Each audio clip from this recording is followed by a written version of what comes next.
Every time the father went to the supermarket, he told his son to stand outside and keep his eyes wide open. Once the man got into the zone, the bottles in his father's arms disappeared. He only spent the price of a pack of gum and could easily walk out of the store.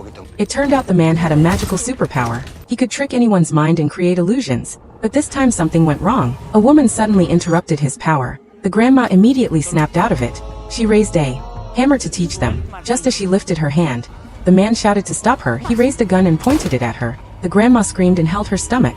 But the man had only made a gun gesture. It was just an illusion. Then the man walked into a bank, trying to cash a $50,000 check. The teller was shocked by the large amount. She held the check and prepared to go find the manager to verify it. The man had to use his power again. "You read it wrong, this is only a $5,000 check." When the cashier checked again, the check really only said $5,000. She immediately apologized and handed him the money. When the man walked out of the bank, the illusion disappeared. The check in the teller's hand turned into a newspaper.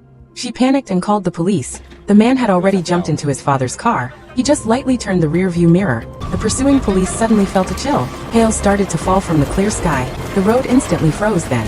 The police car lost control, rolled over and slid all the way to a gas station. The moment the car stopped, he realized nothing seemed to have happened. The man went to the hospital to see his mother. She had been asleep for many years. He gently held her cold hand and tried to wake her with his power. But his mother only woke up briefly, as she looked at how the man had grown. She couldn't help shedding tears. Soon her illness returned. The man cried with tears streaming down his face. Even with his powerful abilities, he still couldn't save the one he loved most. So would you want such a superpower?